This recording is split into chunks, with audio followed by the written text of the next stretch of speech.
अस्सलाम वालेकुम प्यारे बच्चों। आज हम जो इंग्लिश का जो 2024 का जो पेपर हुआ था मार्च का, उसका दूसरा पार्ट देखने वाले हैं। आपसे गुजारिश है कि पेपर को पूरा देखिए, इससे आपको बहुत ज़्यादा फ़ायदा होगा इंशाल्लाह। और जो भी बच्चे पहली मर्तबा हमारे इस यूट्यूब चैनल से जुड़ रहे हैं, उनसे गुजारिश है कि इसको लाइक कर लिए, सब्सक्राइब कर लीजिए चैनल को और नोटिफिकेशन ऑन कर लीजिए, ताकि जो भी इसके बाद हर पेपर का इंशाल्लाह, पेपर से पहले हर पेपर का इंशाल्लाह थोड़ा शॉर्ट के अंदर समरी डाली जाएंगी, उनका सॉल्यूशन बताया जाएगा और किस तरीके से पेपर सॉल्व किया जाता वो भी अगर पॉसिबल हुआ तो तमाम पेपर का बचे हुए समझाने की कोशिश की जाएगी। चलो आइए शुरू करते हैं। इसके आगे का जो पार्ट है वो शादाब सर आपको सेक्शन 3 बताएंगे। हाँ देखो, कल हमने पार्ट 1 देखे थे, आज हम देखते हैं इसका पार्ट 2 जो कि सेक्शन 3 से चालू हो रहा, पोएट्री। अब देखो, पोएट्री मैंने कल भी जैसे बताया, तो पोएट्री का जो पार्ट है वो हम प्रिपेयर करके जा सकते हैं, ठीक है। वरना सीन पैसेज भी और अनसीन पैसेज भी लगभग दोनों भी जो है वो अनप्रिडिक्टेबल है, ठीक है। लेकिन ये प्रिडिक्ट हम कर सकते हैं, इसके अगर 2-3 पोएम जितनी भी अपने को आती बुक में, ठीक है, उसको प्रिपेयर करके अगर गए तो हम आसानी से इसके 10 मार्क्स ले सकते हैं, ठीक है। अब देखो स्टार्ट करते हैं। पहला क्वेश्चन क्या है, read the following stanza and do the activities, ठीक है, 5 मार्क के लिए। पहला A1 कंप्लीट द सेंटेंसेस, ठीक है, ये तुमको मिलेगा इसके क्या बोलते हैं उसको, पोएम के अंदर ही, ठीक है। अब पोएम के अंदर अपने को सिर्फ ढूंढना है। जैसे मिसाल के तौर पर देखो, पहला सवाल क्या है, the poet saw a lovely girl on dash, ठीक है। अब तुम पहली लाइन अगर देखेंगे, today on a bus I saw a lovely girl with silken hair, ठीक है। अब टुडे ऑन अ बस, यहीं पे मालूम हो जा रहा कि जो बस है, ठीक है, बस, टुडे ऑन अ बस मतलब आज बस में, ठीक है। तो फिर the poet saw a lovely girl on dash, कहाँ, बस में। तो पहला क्या है, ऑन अ बस, ठीक है। थोड़ा सा ट्रिकी करने के वास्ते रहता, तुमको एग्जैक्ट लाइन नहीं मिलेंगी, ठीक है, याद रखो पोएट्री में एग्जैक्ट लाइन नहीं मिलती, तुमको थोड़ा सा सोचना है। टुडे ऑन अ बस से शुरुआत हुई, आई सॉ अ लवली गर्ल, ठीक है, मैंने एक खूबसूरत लड़की देखा, ठीक है। उसके बाद देखो दूसरी line, the poet stop to buy dash, ठीक है। इसके आंसर भी तुम वहां ढूंढ सकते हैं। उसका आंसर है the poet stop to buy some sweets, the poet stopped to buy some sweets, ठीक है। तीसरा देखो, the poet request dash to forgive him, the poet request God to forgive him, ठीक है, सिर्फ उसमें गॉड लिखना है अपने को, GOD, गॉड। चौथा देखो, the lovely girl in a bus wore dash, wore a crutch, CRUTCH, the lovely girl in a bus wore CRUTCH, creche, ठीक है। ये 4 हो गए, अपने 2 नंबर पक्के हो गए, ठीक है। यहीं पे तुमको सब मिल जाएगा, पोयम में सब मौजूद है, पोयम में से ढूंढ के आसानी से लिख लेना है। बस इतना है कि थोड़ा ढूंढने में टाइम जाएगा, और जैसे मैंने बोला, अपना जो सीन पैसेज है वो 20 मिनट में अपना पूरा पैसेज हो जाना, पहला, दूसरा वाला भी 20 मिनट, ठीक है। पोयम के लिए हम ज्यादा से ज्यादा 10 मिनट लेते हैं। अगला देखो, complete the web, complete the web में लिखा, बीच में देखो क्या है, द लार्ड, ठीक है। लार्ड में 4 देवा है, पहला देवा है सोल्ड, दूसरा वॉज, तीसरा सीम्ड और चौथा हैड। ये कंप्लीट करना है अपने को, ठीक है। द लैड में ऊपर देखो सोल्ड, उस पे क्या आएगा, सोल्ड सम स्वीट्स, ढूंढ ढूंढ के बता नहीं सकते, टाइम बहुत जाएगा, ठीक है, डायरेक्ट आंसर लिख रहा हूं, सोल्ड सम स्वीट्स। सीम्ड का देखो, सीम्ड सो काम, सीम्ड सो काम मतलब मुझे काम नजर आया हो, सीम्ड मतलब दिखना। उसके बाद वॉज देखो, वॉज के आगे क्या आएगा, ब्लाइंड, BLIND, ब्लाइंड। उसके बाद हैड देखो, had such charm, such charm मतलब उसके अंदर चार्म मौजूद था, हैड सच चार्म, ठीक है। सारे पास्ट टेंस के जुमले हैं, वॉज, सोल्ड, सीम्ड और हैड, ठीक है। वर्ब की दूसरी शक्ल है सोल्ड, सीम्ड भी, और वॉज और हैड तो हेल्पिंग वर्ब तुमको मालूम है पास्ट टेंस में आता। उसके बाद देखो, right any 2 pairs of rhyming word from the stanza, ठीक है। ये 1 नंबर तो पोएम में मुफ्त कर रहा था। 2 राइमिंग वर्ड्स तुम पहले से पढ़ते आ रहे, ठीक है। कहाँ पे मिलेंगे, अक्सर पोएम की लास्ट में, ठीक है, जहां पे लाइन अक्सर खत्म हो रही वहां पे हमको मिलते राइमिंग वर्ड्स। जैसे पहला देखो, उसमें है हेयर एंड फेयर, ठीक है, हेयर एंड फेयर। उसके बाद देखो वाइन एंड माइन, फिर चार्म, हार्म, ठीक है, चार्म और हार्म भी मिलेगा, वाइन और माइन, एसेल और स्माइल भी मिलेगा, ठीक है। उसके बाद देखो काइंड और ब्लाइंड भी है, ठीक है। कोई भी दो पेयर लिखना है, अगर ज्यादा लिख सकते हैं तो लिख लेना। अगला देखो क्वेश्चन नंबर 3 का बी, हाँ, एप्रिसिएशन ऑफ द पोयम, ठीक है।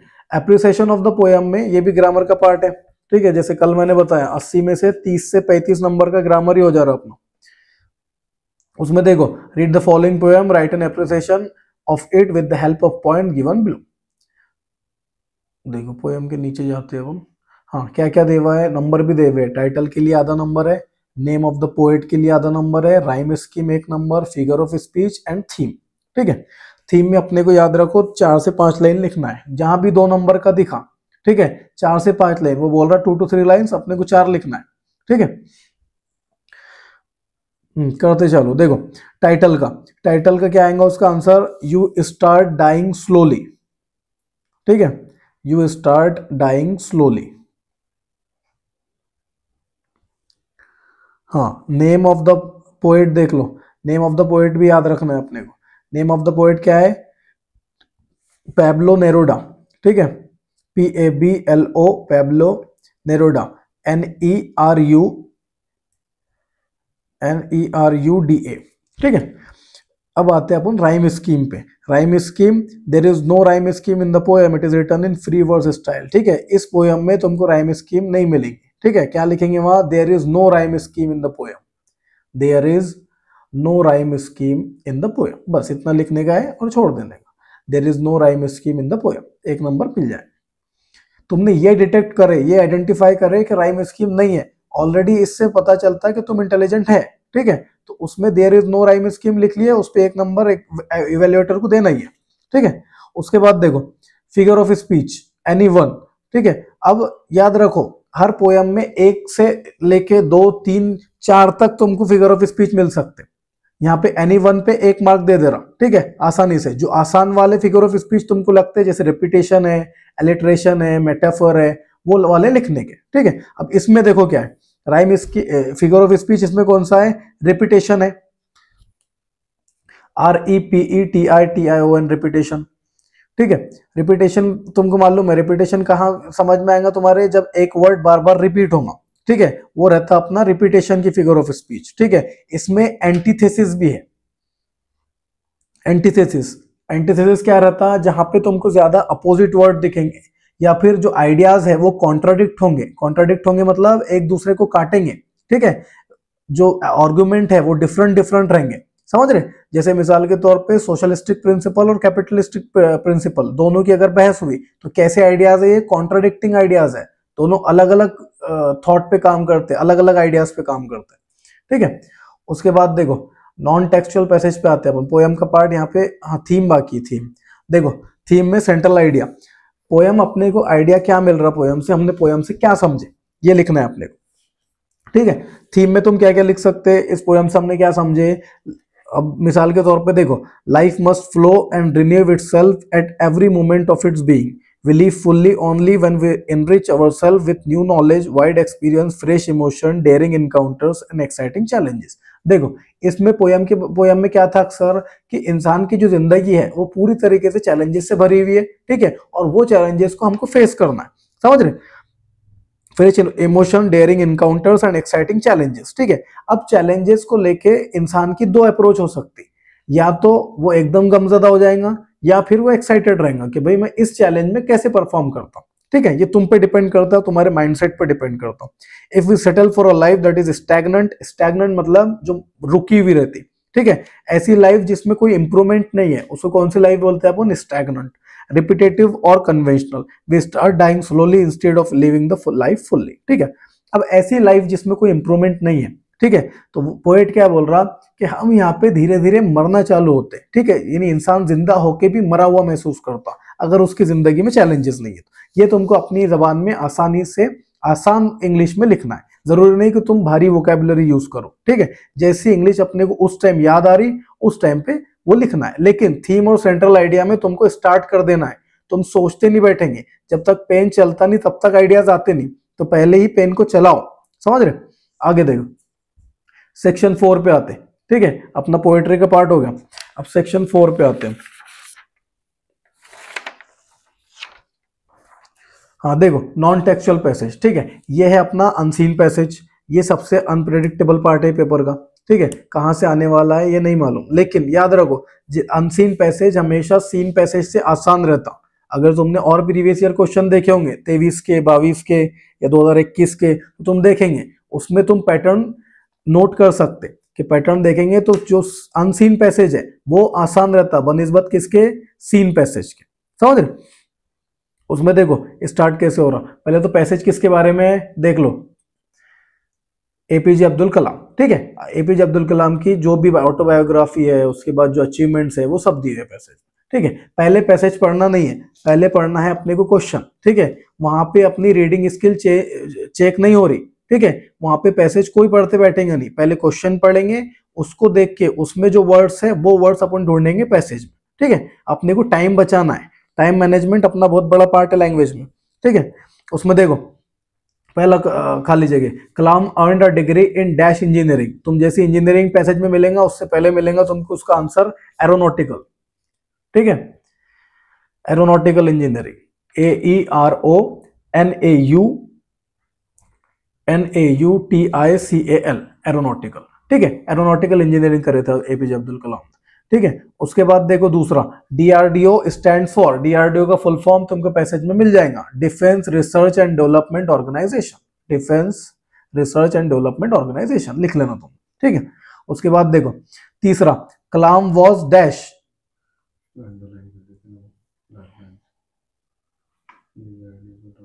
अच्छा नीचे, हाँ देखो यहाँ पे ही दिख रहा तुमको डीआरडीओ का 1958 join the defence research and development organisation, DRDO का फुल फॉर्म, ठीक है। तुम लाइन टू लाइन ढूंढेंगे तो वैसे नहीं मिलने वाला, उसके आगे पीछे देखेंगे तुम आंसर मिल जाता, ठीक है, उतनी मेहनत अपने को करना है।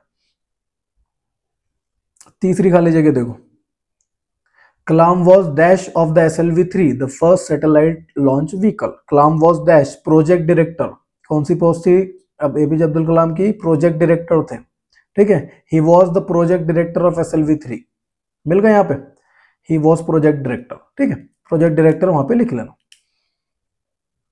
ये और अपना आधा नंबर होगा। अब अगला लास्ट खाली जगह देखो, the Kalam served as lecturer at dash several universities, ठीक है, अलग अलग यूनिवर्सिटीज में लेक्चररशिप एपीजे अब्दुल कलाम ने किया at several universities, last line देख लो, served as lecturer at several universities, यहाँ पे होगा अपना फिल इन द ब्लैंक का काम। उसके आगे देखो अब है वेब डायग्राम, ठीक है, complete the web diagram A2, award that Kalam received during his life, वहां पे अवार्ड भी दिए हुए हैं, ठीक है एक के पीछे एक दिए हुए होंगे पैसेज में, तुमको एक एक करके वो अवार्ड लिखना है, कौन कौन से मिला है, इंदिरा गांधी अवार्ड, देखो इंदिरा गांधी अवार्ड है, इंदिरा गांधी अवार्ड, पद्म भूषण, पद्म विभूषण, ठीक है, और लास्ट में कौन सा है, भारत रत्न, ये 4 अवार्ड, ये 4 तुमको वेब में फिल कर देने हैं, पद्म भूषण, पद्म विभूषण, इंदिरा गांधी अवार्ड और भारत रत्न, ठीक है, Bharat Ratna highest civilian award. उसके बाद देखो ये हो गया अपने 2 नंबर। अब A3 पे आते, fill in the blank by using the suitable phrases words from the bracket, यहाँ पे ब्रैकेट में ऑप्शन भी दिए हुए हैं, बस तुमको फिल करना है, ठीक है। ये भी उसमें देखो mister Gunaji has dash as a principal in this college, उसमें क्या आएगा, सर्व्ड मतलब खिदमत की है, ठीक है, SERVED सर्व्ड एज, ठीक है, mister Gunaji has served as a principal in this college. तुमको यहाँ पे उसका कंटेक्स्ट समझ के सॉल्व करना है, समझ रहे, mister Gunaji has move to a principal हो सकता था क्या, या फिर मिस्टर गुनाजी हैज लॉन्च्ड हो सकता था क्या, या ऑटोबायोग्राफी आ सकती थी, नहीं, सर्व्ड एज अ प्रिंसिपल, ठीक है। कोई कंफ्यूज होगा तो वो कहाँ पे होगा, ज्यादातर मूव टू पे होगा पहली खाली जगह में, लेकिन जब तुम पूरा सेंटेंस पढ़ेंगे mister Gunaji has move to a principal in this college, तो सेंटेंस के ट्रांसलेट नहीं हो सकता, ठीक है, तुम खुद ही कंफ्यूज हो जाएंगे कि कौन सा सेंटेंस है, इसलिए क्या आएगा, mister Gunaji has served as a principal in this college, ठीक है। अब दूसरी खाली जगह पे देखो, the story of my experiment with truth is the dash Mahatma Gandhi, ठीक है। अब the story of my experiment with truth inverted comma में है, अगर जिसको नहीं मालूम कि ये महात्मा गांधी की अपनी बुक है, ठीक है, तो उसने ये ध्यान रख लेना कम से कम कि इन्वर्टेड कॉमा में है, ठीक है, मतलब मोस्ट इंपॉर्टेंट पार्ट है, ठीक है, कोई स्पेसिफिक चीज होंगी। तो the story of my experiment with truth is the autobiography of Mahatma Gandhi, ठीक है। क्या आएगा यहाँ पे? ऑटोबायोग्राफी। ऑटोबायोग्राफी मतलब जो खुद की लिखी हुई रहती, ठीक है, आप भी थी, ऑटोबायोग्राफी। उसके बाद देखो तीसरा, my teacher dash to England for further studies. My teacher move to England. My teacher moved, moved मतलब यानी हिजरत कर गए, ठीक है। My teacher move to England for further studies, ठीक है। और लास्ट में अब ये तीन तो अपने खुद सॉल्व हो गए, तो बचा क्या? लॉन्च्ड। तो वो लॉन्च जो है वो अपना लास्ट वाला आंसर है, समझ रहे? अगर तीन भी कर लिए तो चौथा तो खुद ही मिल जाता है। ISRO successfully launched Chandrayaan 3 mission, ठीक है। यहाँ पे हो गए अपने 2 नंबर पक्के।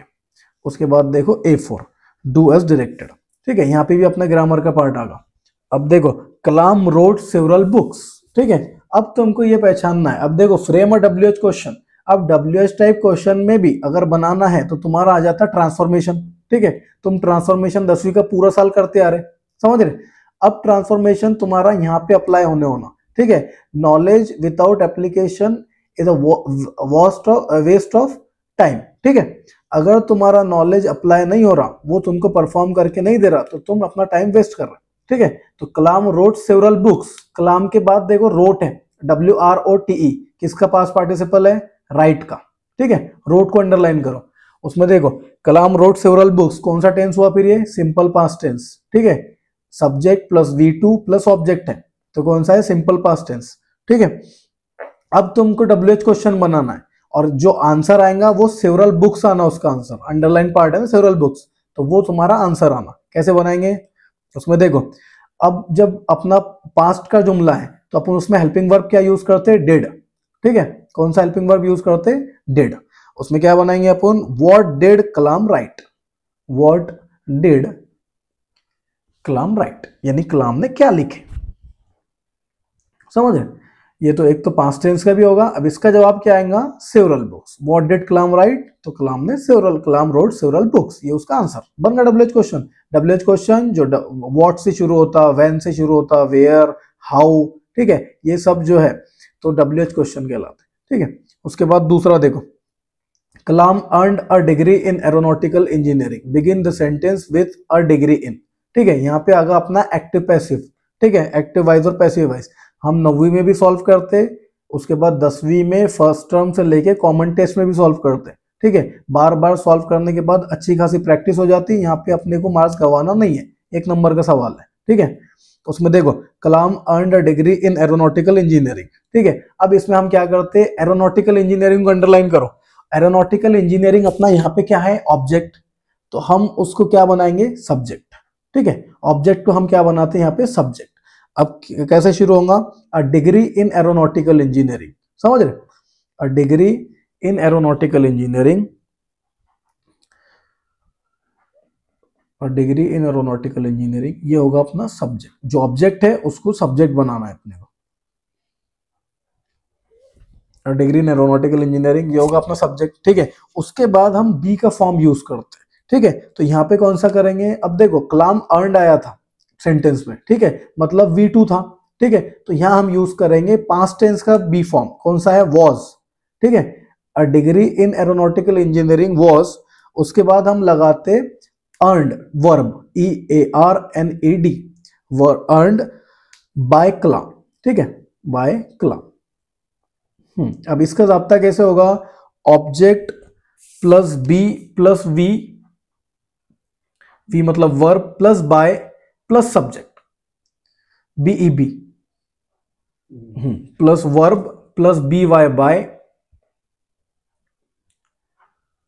प्लस सब्जेक्ट, समझ रहे? ये सब्जेक्ट और ऑब्जेक्ट यहाँ पे ऊपर नीचे हो रहे, समझ रहे? यहाँ ऑब्जेक्ट से स्टार्ट हो रहा, मतलब बताने का मकसद क्या है? वो ऑब्जेक्ट जो है वो सब्जेक्ट बन जाता, और जो सब्जेक्ट है वो ऑब्जेक्ट पे जाता, ठीक है। ये होगा अपना एक्टिव से passive. A degree in aeronautical engineering was earned by Kalam, समझ गए?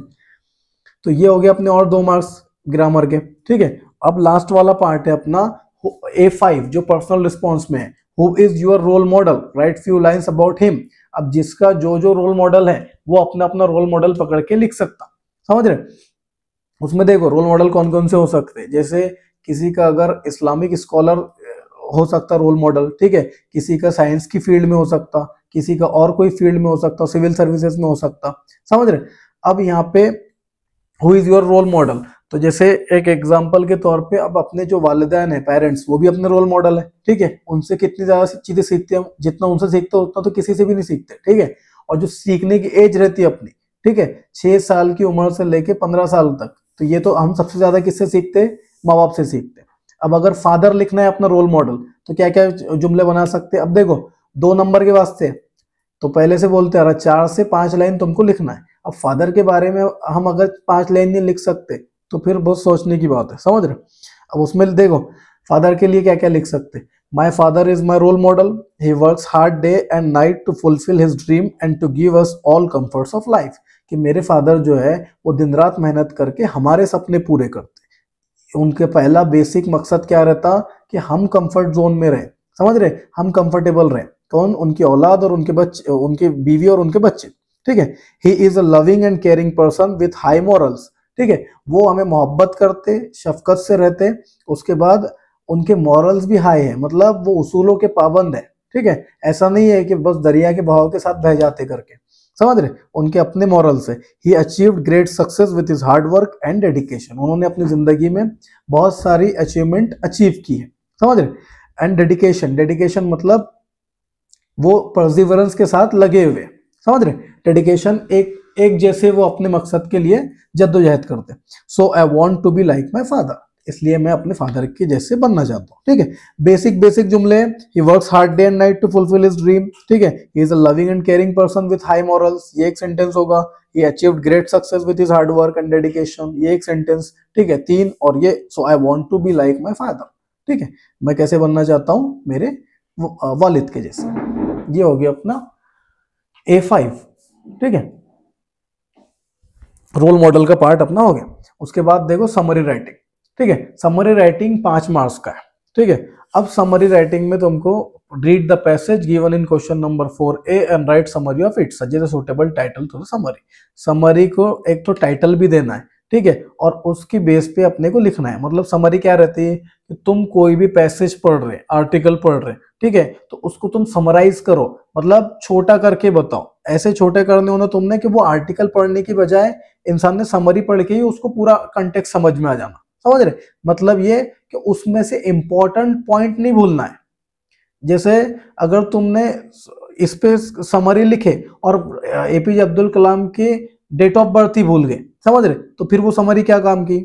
या फिर तुमने डेट ऑफ बर्थ तो लिखे लेकिन ये नहीं लिखे कि APJ अब्दुल कलाम काम कहाँ करते थे, उन्होंने क्या ज्वाइन किए थे, समझ रहे। तो ऐसे इंपॉर्टेंट पॉइंट अपने को समरी में लिखना है, समझ रहे। जैसे देखो मिसाल के तौर पे यहाँ पे दिया हुआ है Abdul Kalam the missile man, ये होगा अपना टाइटल, ठीक है। उसके बाद देखो Abdul Kalam Indian scientist was born in, यहाँ पे जहाँ पे भी वो बोर्न हुए, ठीक है, डाइट कहाँ पे हुए, 2015 में हुए। He was a leading scientist to develop India's missile and nuclear, ठीक है। यहाँ पे DRDO का सेक्शन जो है ये DRDO पे बात होने होना, ठीक है। उसके बाद इसरो को तुमने पुट करने होना, SLV-3, ये जो इंपॉर्टेंट पॉइंट है। जैसे इंटरमीडिएट रेंज बैलिस्टिक मिसाइल, ठीक है, ये जो बैलिस्टिक मिसाइल से ये लॉन्च कब हुए। उसके बाद देखो missile man technology transform India into develop countries, how does the lecturer civil, देखो यहाँ पे जो पॉइंट है, ठीक है, इसमें भी तुम इसको और छोटा अगर कर सकते तो कर लेना, समझ रहे। अगर तुम समरी को जितना छोटा कर सकते बिना इंपॉर्टेंट पॉइंट छूटे तो तुम कर लेना, समझ रहे।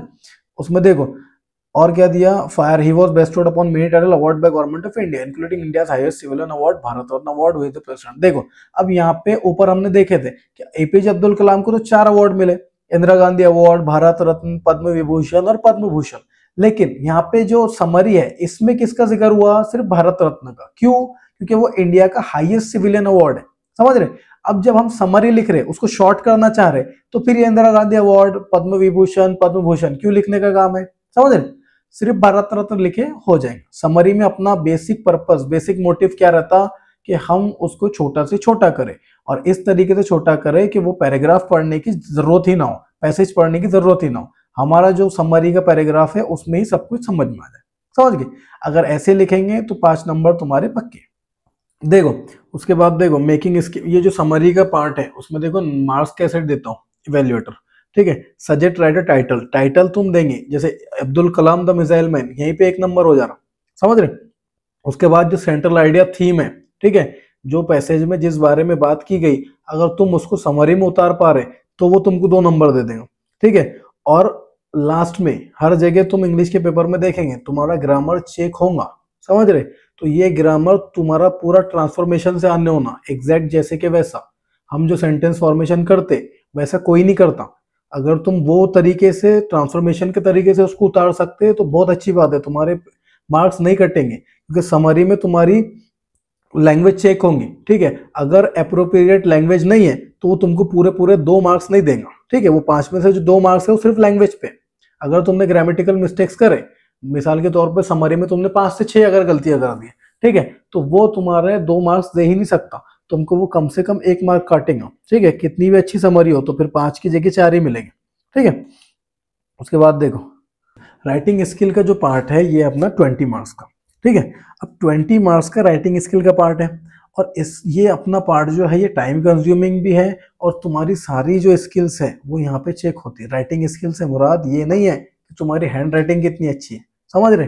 राइटिंग स्किल तुम या तुम्हारे आइडियाज पेपर पे कैसे उतार सकते ये चेक करता हूँ, ठीक है। उसमें पहला क्या देता, क्वेश्चन 5 का A, letter writing, do any of the following activities, A1 और A2। अब देखो लेटर तुमको भी मालूम है 2 तरीके के रहते हैं, इनफॉर्मल लेटर और फॉर्मल लेटर, ठीक है। आसान कौन सा वाला रहता है अपने लिए, इनफॉर्मल लेटर, ठीक है। जिसको फॉर्मल लेटर लिखना है वो लिख सकता, और कुछ लोगों को आसान भी लगता, ठीक है, लेकिन ज्यादातर बच्चों को इनफॉर्मल लेटर आसान लगता, ठीक है। तो बात हम क्या किसकी करेंगे, इनफॉर्मल लेटर की। यहाँ पे पॉइंट्स दे हुए, developing writing skills, read prose and poetry lesson purposefully, enrich your vocabulary, try to converse in simple English, ठीक है। ये जो पॉइंट्स है ये पूरे किसकी बात कर रहे हैं, इंग्लिश की, ठीक है। Write your thoughts ideas and feeling neatly in your own words, review your studies regularly, ठीक है। Post are prepared by the incharge English club Satara.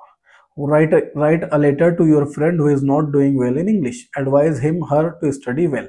Make use of the point given in the poster. Add your own point. ठीक है, poster में जो दिए गए point है उसको यूज करते हुए अपने फ्रेंड को लेटर लिखना है। Who is not doing well in English, जो इंग्लिश में अच्छा नहीं कर रहा, उसको एडवाइस करना है टू स्टडी वेल, कि भाई तू अच्छा पढ़, ठीक है। Make use of the point in the poster, और अपने खुद के भी कुछ पॉइंट्स यहाँ पे ऐड करना है। अब देखो यहाँ पे एक सैंपल लेटर देखो जो इनफॉर्मल लेटर लिखा गया है, ठीक है। इनफॉर्मल लेटर लिख रहे हैं हम, कैसे स्टार्ट करेंगे, शिवम पाटिल जो दोस्त का नाम है, 47 रमन बाग सतारा, ठीक है। उसके बाद सतारा का पिन कोड भी डालेंगे, ठीक है। उसके बाद 16 जुलाई 2024, यहाँ पे हमने क्या लिख लिए, अपनी डेट लिख लिया, ठीक है। शिवम पाटिल अपना नाम लिखने का, रमन बाग सतारा ये जो एड्रेस है अपना, उसके बाद डेट लिखने की, ठीक है। उसके बाद देखो हम लिखेंगे डियर दिलीप, डियर दिलीप लिख के चालू करेंगे। ये तुमको मालूम ही होगा डियर दिलीप क्यों, इनफॉर्मल लेटर है, अगर फॉर्मल रहता रिस्पेक्टेड लिखते थे, ठीक है, respected principal, respected municipal commissioner, respected etcetera, ठीक है। अब डियर दिलीप से हम स्टार्ट कर रहे हैं, देखो यहाँ पे हम लेटर देखते हैं, डियर दिलीप, ठीक है। जैसे सादी जबान में हो सकता वो वैसा लिखना है, समझ रहे। कुछ गाड़ी वोकेबुलरी की जरूरत है नहीं, अगर अपने को नहीं आता, ठीक है, तो हम कोशिश करेंगे कि सादी से सादी जबान में लिखे, लेकिन कंटेंट अच्छा हो और हमारा ग्रामर सही हो, समझ रहे। अब देखो जैसे I am sorry to learn from your mother that you are not doing well in English and you fail only in English in every examination, pay attention to my advice to improve your English writing skills, समझ रहे। आई am sorry, अब ये कौन सा tense में लिखा जा रहा है, जो ये तुमको पूरा दिखेगा, ठीक है, लेटर ये तुमको देखेगा प्रेजेंट टेंस में। यहाँ पे टेंस का सेंस होना बहुत जरूरी है, समझ रहे। तुम्हारे अब जैसे अगर तुम टॉपर है, ठीक है, तो टॉपर तुम्हारे पेपर में झलकने होना कि तुम टॉपर है, समझ रहे। अब तुमको अगर मिसाल के तौर पे इवेल्युएटर में हूँ और मुझे चेक करना पड़ रहा पेपर, ठीक है। अब अगर मैं चेक करूँ और मैं देखूँ कि इसको टेंस का ही नॉलेज नहीं है, तो फिर ऑलरेडी इंसान जो है वो डिसमूड में रहता कि बच्चा जो है वो उतना इंटेलिजेंट नहीं है, समझ रहे। तो वो उसको उस बेस पे नंबर देगा, ठीक है। जैसे ही उसने अपने को जज कर लिया, अपने नंबर ऑलरेडी कम होते जाते हैं, ठीक है। तो उसको जब भी कन्वे होगा कि हम अगर ऑरेंज है तो वो हमको ऑरेंज की जैसे ही मार्क्स देगा, ठीक है। अपनी लैंग्वेज में अपना इंटेलिजेंस पूरा पूरा झलकने होना ग्रामर के साथ। अब देखो, I am sorry to learn from your mother that you are not doing well in English and you fail only in English in every examination, ठीक है। मैंने सुना है तुम्हारी माँ से कि दैट तुम इंग्लिश में अच्छा नहीं कर रहे हो, you fail only in English in every examination, pay attention to my advice, ठीक है। मेरी एडवाइस पे ध्यान दो to improve your English writing skill, अपनी इंग्लिश राइटिंग स्किल सुधारने के लिए। Most importantly, you must read your prose and poetry lesson with intense interest and loudly, and you should enrich your vocabulary by reading English newspaper। देखो यहाँ पे कौन कौन सा एडवाइस उसने दिया हुआ है। उसने एडवाइस कहाँ से लिया, ऊपर से भी लिया जो पोस्टर में दिए हुए थे, ठीक है, और खुद के भी कुछ इन्वॉल्व करा, इंक्लूड करा। जैसे most importantly, you must read your prose and poetry lesson with intense interest, ठीक है। तुम पूरे इंटरेस्ट के साथ जो पोएट्री के लेसन है वो पढ़ो, ठीक है। सबसे अच्छा वोकेबलरी के वास्ते क्या है कि तुम इंग्लिश न्यूज़पेपर वो करो, पढ़ो, ठीक है। इंग्लिश वोकेबलरी जो है वो न्यूज़पेपर से सबसे ज्यादा बढ़ती, कोई भी वो देख लो तुम लैंग्वेज को। अगर तुमको उर्दू की वोकेबलरी बढ़ानी है तो एशिया एक्सप्रेस पढ़ो, अगर इंग्लिश की वोकेबलरी बढ़ानी है द हिंदू पढ़ो, इंडियन एक्सप्रेस पढ़ो, तुम्हारी वोकेबलरी एकदम इनरिच हो जाती, समझ रहे, ठीक है। उसके बाद देखो स्टोरी बुक्स भी अगर तुम पढ़ेंगे तो तुम्हारी इंग्लिश अच्छी होंगी, ठीक है। कि राइटर जो है तो वो सेंटेंस फॉर्म कैसे कर रहा, कौन से टेंस में बात कर रहा, how to speak with your friends in simple English. जैसे कोई भी लैंग्वेज अगर तुमको बोलनी है, जैसे अक्सर तुम देखेंगे इंग्लिश स्पीकिंग की जो क्लासेस लगाते लोग, ठीक है, वो क्लासेस में तुम देखेंगे कि वो आपस में बोलना सिखाते, समझ रहे। तुम कितनी भी प्रैक्टिस कर लो या तुम्हारी थ्योरेटिकल इंग्लिश कितनी भी अच्छी हो, जब तक तुम उसको बोलेंगे नहीं, टूटी फूटी सही, लेकिन स्टार्ट में बोलना पड़ेगा, समझ रहे। जैसे उर्दू भी, अब बचपन में हम उर्दू ग्रामर के साथ बोलते थे क्या, आज भी नहीं बोलते, आज भी अपने कवायद इधर से उधर हो जाते। वैसे ही इंग्लिश का भी है, इंग्लिश हम बोलते टाइम ग्रामर का ख्याल नहीं रखते, अंग्रेज भी नहीं रखते, समझ रहे। यूएसए में भी जो इंग्लिश बोले जाती तो उसके भी तुम ग्रामर देखेंगे। मिसाल के तौर पे तुम जो इंग्लिश क्रिकेटर्स हैं, ठीक है, उनके इंटरव्यू उठा के देख लो, वहां पे भी उनकी इंग्लिश में ग्रामर दूर दूर तक भी नहीं रहता, समझ रहे। बोलते टाइम हम ग्रामर का यूज नहीं करते, हमको बोलना है मतलब कम्युनिकेट करना है कि सामने वाले को बस बात समझ में आ जाए, समझ रहे। अब देखो और कौन कौन सी एडवाइस है, new word and find out there meaning from a good dictionary, ठीक है, डिक्शनरी का यूज करो, समझ रहे। डिक्शनरी का यूज करेंगे तो वोकैबुलरी सही रहेंगी। Keep a separate notebook and try to write your own thoughts, ठीक है, अपने जो खुद के ख्यालात है, योर ओन थॉट्स, ठीक है, अपने जो खुद के ख्यालात है वो नोटबुक में लिखो, समझ रहे। अब वो टूटी फूटी इंग्लिश में भी अगर तुम लिखेंगे, तुम्हारी राइटिंग स्किल जनरेट हो रही। पहले पहले हर इंसान जो आंसर लिखेगा वो उसकी इंग्लिश कमजोरी रहेंगी, लेकिन धीरे धीरे प्रैक्टिस के साथ उसको आसान होते जाएगा। Get them check from your teacher और some members of your family without any hesitation, ठीक है। अब ये जो तुम लिखेंगे नोटबुक में अपने आइडियाज, ये अपने टीचर से चेक कराओ या पेरेंट्स से, जिसकी भी इंग्लिश तुमको अच्छी लगती कि भाई ये इंग्लिश में अच्छा है, तो उससे चेक करो, ठीक है। कोई हेजिटेशन मतलब कोई बिना किसी हिचकिचाहट के, ठीक है। उसके बाद देखो on the wrong words or sentence you have used, review your studies regularly, if you follow my advice I am sure that you will improve and develop your writing skill। अगर तुम मेरी एडवाइस पे अमल करोगे तो मुझे यकीन है कि you will improve and develop your writing skill, तुम्हारी जो राइटिंग स्किल है उसमें इंप्रूवमेंट होंगी और डेवलपमेंट होगा। All the best and love to all at home, last में कहना है all the best and love to all, ठीक है, कि भाई तुम्हारे राइटिंग स्किल के लिए ऑल द बेस्ट और सबको प्यार कहना, योर्स लविंग फ्रेंड शिवम, ठीक है। यहाँ पे अपना लेटर जो है हो जाता। लेटर के लिए कोई एक से दूसरे पेज पे शिफ्ट होने की जरूरत नहीं, एक पेज में तुम्हारा पूरा लेटर आ जाना, बस लैंग्वेज अच्छी होना, तुमको 5 नंबर मिल जाएंगे।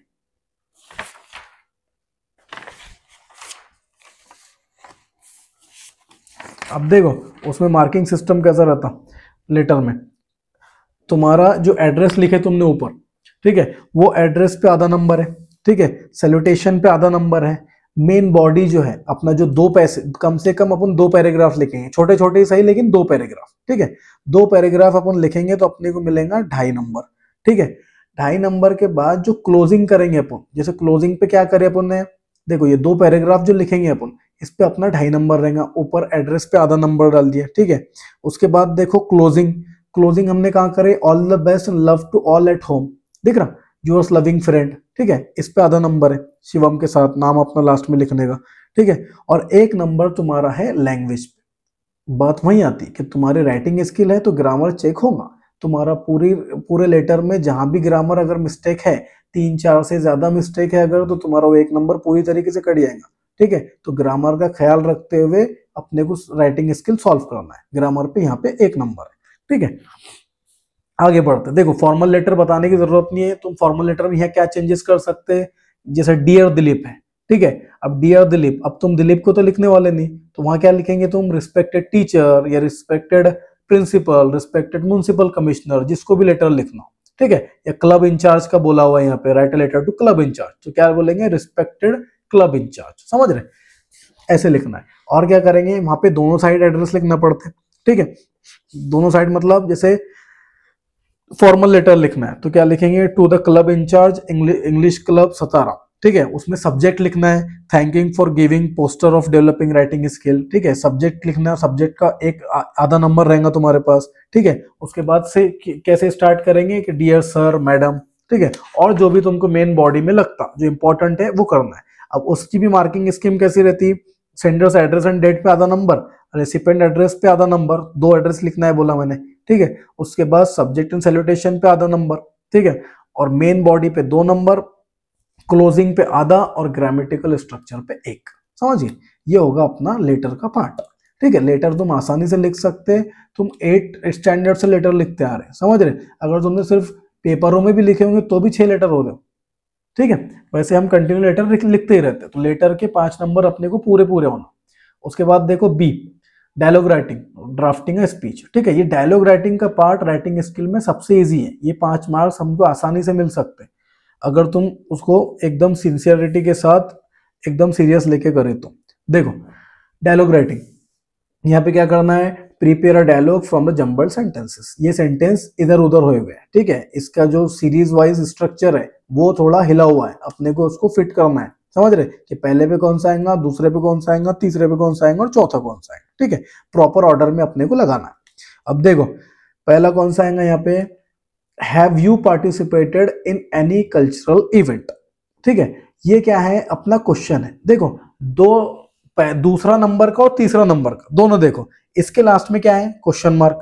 ठीक है, अब अगर हम कॉमन सेंस यूज करें तो हमको समझने होना कि ये 2 क्वेश्चन है और ये 2 उसके आंसर है। समझ रहे, 2 क्वेश्चन है और 2 आंसर है। अब पहला क्वेश्चन आएगा तो अगला क्वेश्चन उसको कौन फॉलो करेगा, उसका आंसर फॉलो करेगा। जैसे पहला वाला आंसर है और दूसरा वाला भी आंसर है। समझ रहे, तो 2 क्वेश्चन और 2 आंसर, पहले हमको क्वेश्चन लेना है, फिर आंसर लेना है, फिर क्वेश्चन लेना और फिर आंसर लेना है। अब उसमें देखो पहला कौन सा आएगा, have you participated in any cultural event, ये होगा अपना रैंक 1। समझ रहे, अब इसका आंसर क्या है, अब 2 आंसर है अपने पास, I selected a Punjabi folk song और yes I have participated in a group dance event. ठीक है, अब देखो अगर नहीं भी उसके मीनिंग समझ रहे, पार्टिसिपेटेड दोनों तरफ आ रहा। ठीक है, तो आंसर क्या होगा उसका, yes I have participated in a group dance event. ठीक है, अगर तुम वर्ड टू वर्ड भी चले तो भी आसानी से मिल जाता, अगर मतलब नहीं भी समझ रहा तो। ठीक है, ये होगा पहला, और ये अपना यस है आई हैव पार्टिसिपेटेड होगा दूसरा। अब अपन किसको फॉलो करेंगे, अगला क्वेश्चन को, which song did you select, और चौथा खुद ही अपना आंसर हो जाएगा ऊपर का, I selected a Punjabi folk song. हो गई जम्बल्ड सेंटेंस। इसमें ज्यादा टाइम वेस्ट नहीं करना, 1 नंबर का ही है। ठीक है, तुमको दिखते से उसमें समझ में आ जाना होना कि ये आंसर है, उसके क्वेश्चन है और आंसर है। समझ रहे, इसको सीरीज में लगा देना। चलो नीचे देखते हैं आगे, कंप्लीट द डायलॉग, ये भी 1 नंबर का है। देखो अब इसमें भी जैसे मोहन सोहन, ये दोनों के डायलॉग है। ठीक है, कंप्लीट द डायलॉग। अब Mohan, do you like to watch movies. ठीक है, अब देखो यहाँ पे सोहन का आंसर तुम पे डिपेंड करता, अगर तुम यहाँ पे एक्स्ट्रा माइंड लगाएंगे तो कोई बोलेगा कि do you like to watch movies, अब तुम बोलेंगे कि तुम एकदम इस्लामिक बच्चे हैं। ठीक है, तो no I don't like movies, तो ये यहाँ चलेगा नहीं। समझ रहे, यहाँ पे तुम ये आंसर लिख नहीं सकते क्योंकि मोहन जो है, तो अगला सवाल क्या कर रहा फिर, विच इज योर फेवरेट मूवी। समझ रहे, अगर तुम सोहन को लिखने लगाएंगे कि आई डोंट लाइक मूवीज, तो फिर मोहन सवाल कर पाएगा क्या, which is your favourite movie. समझ रहे, तो यहाँ क्या लिखना है, do you like to watch movies, उसका आंसर लिखेंगे yes I like to watch movies, yes I like to watch movies. यहाँ पे याद रखो अपने को रॉन्ग तरीके से आंसर देना नहीं है, यहाँ पे सिर्फ पॉजिटिव मैनर में देना है कि हाँ मैं देखता, अगर नहीं भी देखता तो लिखना है yes I like to watch movies. समझ रहे, उसके बाद फिर मोहन सवाल करेगा which is your favourite movie, कि तुम्हारी फेवरेट मूवी कौन सी है, तो फिर सोहन बोलेगा जो भी, जैसे 3 इडियट्स। ठीक है, 3 इडियट्स जो है वो मेरी फेवरेट मूवी है। Three idiot is my favourite movie, ठीक है, three idiot is my favourite movie, ये होगा अपना एक नंबर, ठीक है। जंबल सेंटेंस और कंप्लीट डायलॉग, ये दोनों भी इजी है, एक एक नंबर के आसानी से नंबर मिल जाते हैं। अब है तीसरा C, write a dialogue between Ganesh and Mahesh having three meaningful exchanges. Three meaningful exchanges बोला हुआ है, मतलब ये है कि थ्री मीनिंगफुल मतलब ये नहीं है कि भाई 3 लाइन में खत्म कर दो और 3 नंबर मिल जाएंगे। थ्री मीनिंगफुल एक्सचेंजेस है, गणेश के भी 3 लगेंगे लाइन और महेश के भी 3 लगेंगे, समझ रहे, टोटल 6 लाइन में लिखना है थ्री मीनिंगफुल एक्सचेंजेस, समझ रहे, 6 लाइन में लिखना है गणेश और महेश के, गणेश के 3 डायलॉग और महेश के 3 डायलॉग। देखो किस पे लिखना है, the benefits of morning walk, कि सुबह की जो वॉक करते हैं अपन, ठीक है, टहलने के लिए जाते, उसके फायदे क्या क्या है, समझ रहे। अब तुमको डायलॉग बनाने, अब जैसे तुम गणेश से कर रहे हैं, गणेश स्टार्ट कर लो, ठीक है, तो गणेश स्टार्ट कैसे करेगा, गणेश क्वेश्चन से स्टार्ट करेगा ना, तो ही महेश आंसर दे पाएंगे उसका, समझ रहे। जब भी हम कम्युनिकेशन करते, अगर डायलॉग है तो हम पहले सवाल करते, उसका हमको जवाब मिलता। अब गणेश सवाल क्या कर रहा, hello Mahesh, where are you going so early in the morning, क्या बता रहा गणेश कि मुझे महेश मिला सुबह सुबह, और उसने क्या पूछा, where are you going so early in the morning, कि तुम सुबह सुबह कहां जा रहे हो। तब महेश ने आंसर दिया, I am going for morning walk, समझ रहे, कि मैं कहां जा रहा, मॉर्निंग वॉक के लिए जा रहा। अब यहाँ पे मॉर्निंग वॉक का भी जिक्र आगा। अब ये जो पहले 2 सेंटेंस थे, इसमें सिर्फ मॉर्निंग वॉक आया, यहाँ पे बेनिफिट्स आए क्या, नहीं। अब हम आगे बेनिफिट्स की बात करेंगे। अब गणेश क्या पूछ रहा, is it for fun, is it for fun, क्या तुम ये मजे के लिए जाते हो। तो तब महेश जवाब क्या दे रहा, yes it is, but more than that there are some benefits of morning walk. Mahesh ने क्या जवाब दिया, यस, ठीक है, it is for fun, yes, उसके लिए तो जाता मजे के लिए, लेकिन मोर देन दैट, उससे भी ज्यादा, there are some benefits of morning walk, morning walk के कुछ फायदे हैं, समझ रहे, कुछ अपने बेनिफिट्स हैं। अब महेश गणेश से सवाल करेगा। देखो अब यहाँ पे सवाल जवाब चल रहा था, पहले गणेश ने सवाल किया, महेश ने उसका जवाब दिया, फिर गणेश ने इज इट फॉर फन, तब महेश ने उसका जवाब दिया। अब अगला पार्ट देखो,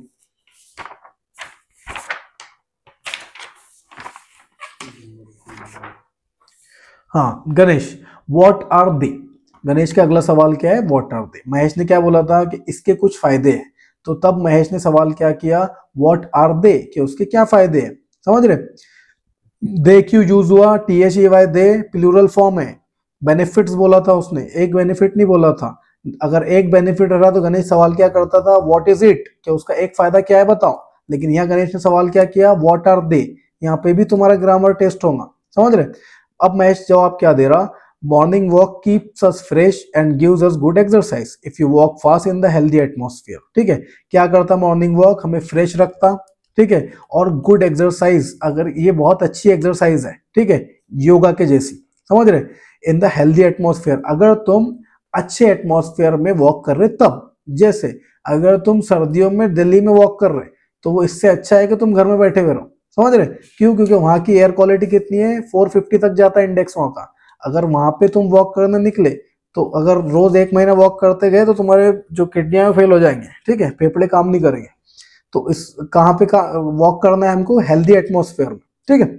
उसके बाद देखो गणेश क्या बोल रहा, यस यू आर राइट, तुम सही हो। अब महेश आखिरी में लास्ट में बोल रहा, it gives exercise not only to our legs but also to our whole body, ये सिर्फ हमारे पैरों के लिए एक्सरसाइज नहीं है बल्कि पूरी बॉडी हमारी मेंटेन होती है। It strengthen our health and yes we get good friends on the way, ये हमारी हेल्थ को भी अच्छा रखता और रास्ते में हमें अच्छे दोस्त भी मिल जाते, समझ रहे। Ganesh thank you, I shall join you from tomorrow, ठीक है, गणेश क्या बोल रहा लास्ट में कि भाई मैं भी कल से तुम्हें ज्वाइन करूंगा अगर इसके इतने अच्छे फायदे हैं तो, समझ रहे। ये हमने लिख लिया, 4 से 5 एक्सचेंजेस लिखे, समझ रहे। उसने कितने बताया था, 3 मीनिंगफुल एक्सचेंजेस। 3 मीनिंगफुल से कंफ्यूज नहीं होना कि बस 3 लाइन लिखनी है, गणेश के 3 लाइन और महेश के 3 लाइन, ये तीनों लिखना है। अब गणेश से शुरू कर रहे हैं तो वो क्वेश्चन ही करता जाएगा, समझ रहे, और जो महेश है वो आंसर देते जाएगा, ऐसे बनते डायलॉग, समझ रहे। अब देखो स्पीच राइटिंग, ये तो ऑप्शन में, ठीक है, अक्सर हम डायलॉग पे ही प्रीफर करते, क्यों, क्योंकि हमको आसानी से मिल जाता। अपनी फर्स्ट प्रायोरिटी रहेंगी डायलॉग राइटिंग, 1 नंबर के वास्ते ये उसके बाद कंप्लीटेड डायलॉग 1 नंबर के वास्ते, और लास्ट में डायलॉग बिटवीन 2 फ्रेंड्स लिखने के लिए 3 नंबर। अक्सर तुमको देखेंगे तुम डायलॉग बिटवीन फ्रेंड्स ही मिलेगा, समझ रहे। प्रीवियस ईयर पैटर्न का चेंज, प्रीवियस ईयर क्वेश्चन तुम चेक कर लो, तुमको यही मिलेगा, समझ रहे। अब स्पीच राइटिंग, स्पीच राइटिंग में देखो बता ही देता। स्पीच राइटिंग में क्या है, you are going to participate in elocution competition arrange by your school on living a better life, write a speech on the given topic with the help of given points. ठीक है, अलग अलग point दे हुए हैं, तुमको point use करके, अब जिसकी राइटिंग स्किल अच्छी है अगर वो स्पीच राइटिंग लिखना चाहता तो वो लिख सकता। समझ रहे, यहाँ पे गलतियां होने के चांस है डायलॉग राइटिंग में। समझ रहे, अगर ये जंबल सेंटेंसेस है, तुमने इधर उधर कर दिए, यहाँ एक नंबर कट जाएगा। ठीक है, यहाँ पे कंप्लीटेड डायलॉग, अगर प्रॉपर सेंटेंस नहीं लिखे तो एक नंबर कट सकता। स्पीच में तुम ये पॉइंट्स यूज करके अच्छी खासी स्पीच लिख सकते। ठीक है, जैसे get rid of bad habits, bad habits से दूर रहने होना, बी पॉजिटिव, हमेशा मस्बत सोच रखने होना, अवॉइड नेगेटिव थॉट्स। ठीक है, जो भी नेगेटिव ख्यालात अपने दिमाग में आते हैं, मनफी ख्यालात, ठीक है, तो उसको अपन ने अवॉइड करने होना। ट्रस्ट योर सेल्फ, खुद पे यकीन रखने होना। फिर try to enrich your mind by becoming a life long learner, हमेशा जो है एक इंसान ने तालिब इल्म रहना। समझ रहे, हमेशा अपन ने सीख करना नॉलेज को, कि कहाँ पे नॉलेज हमको मिल सकता। समझ रहे, अगर हम ये मान ले कि भाई हमको ही सब आता तो फिर अपना इंप्रूवमेंट होगा क्या, बिल्कुल भी नहीं होगा। ठीक है, sharing and caring makes life enjoyable. ठीक है, देते लेते रहना होना, एक दूसरे से अच्छे कांटेक्ट रखने के, अच्छे रिश्ते रखने के। Be humble, respect and welcome each day with smile, हमेशा खुशी से मुस्कुराते हुए रहने होना। ये पॉइंट यूज करके तुम स्पीच लिख सकते हैं। ठीक है, किस पे लिखने की है, लिविंग अ बेटर लाइफ, अच्छी जिंदगी कैसे जी सकते, तो ये सारे पॉइंट्स हैं, इस पे अच्छे से अच्छी स्पीच बन जाती। ठीक है, 5 लाइन के 5 नंबर के वास्ते लिखनी है तो तुमको 2 बड़े बड़े पैराग्राफ लगेंगे, यहाँ तक कि तुमने 1.5 पेज में लिखनी होना। ठीक है, 1.5 पेज अगर लिखेंगे तो 5 नंबर पूरे के पूरे मिलेंगे। मैटर करता है कि तुम्हारा लैंग्वेज का ग्रामर कैसा है। समझ रहे, अब देखो क्वेश्चन नंबर 6, ये है इंफॉर्मेशन ट्रांसफर।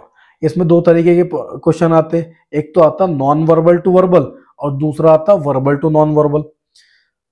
ठीक है, अब जिसको जो आसान लगता वो उसने करने होना। नॉन वर्बल टू वर्बल में देखो, नॉन वर्बल टू वर्बल है और वर्बल टू नॉन वर्बल है। यहाँ पे वर्बल टू नॉन वर्बल में क्या है, यहाँ पे तुमको इंफॉर्मेशन दी हुई है, उसका तुमको चार्ट बनाना है।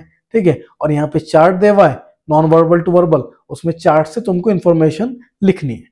ठीक है, अब जैसे मिसाल के तौर पे नॉन वर्बल टू वर्बल अगर तुमको इजी लग रहा कि भाई मैं इस पे सेंटेंस बना सकता, तो फिर नॉन वर्बल टू वर्बल करने का, उसकी मिसाल देख लो नॉन वर्बल टू वर्बल की।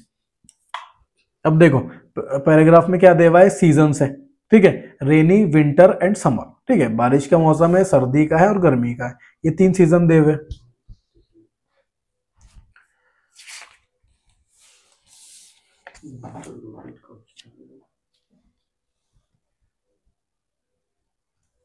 साइज है,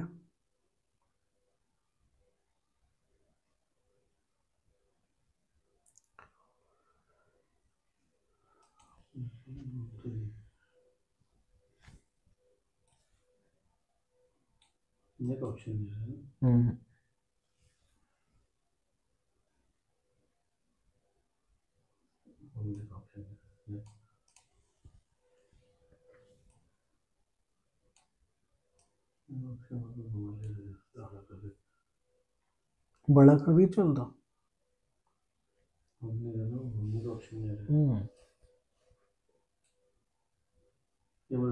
जब देखो नॉन वर्बल टू वर्बल।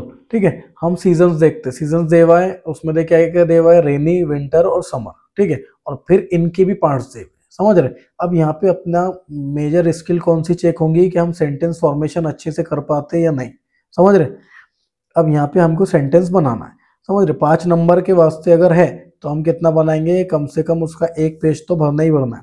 ठीक है, अब देखो, अब जैसे हम ऊपर टाइटल क्या देंगे उसको, द सीजन्स इन इंडिया, क्यों, क्योंकि सीजन दे हुए और ये 3 सीजन उसके पार्ट भी दे हुए, तो क्या डालेंगे title, the seasons in India. ठीक है, अब अगर नॉर्मल जुमले बनाने के अपने को स्टार्ट कैसे करेंगे, in India the 3 seasons of the year are rainy season, winter season and summer season, यहाँ पे ये पार्ट अपना कवर होगा। ठीक है, ये तीनों वाला। उसके बाद देखो, अब इसके मंथ लिखेंगे अपन, June, July, August and September are the month of rainy season. ठीक है, ये जो महीने हैं ये कौन से महीने हैं, बारिश के। ठीक है, weather during the season is cool and wet. ठीक है, crops produce during rainy season are rice, bajra, peanuts, corn crop and soybean. Umbrellas and raincoats are used during this season. ठीक है, देखो यहाँ पे क्या क्या बोल रहा।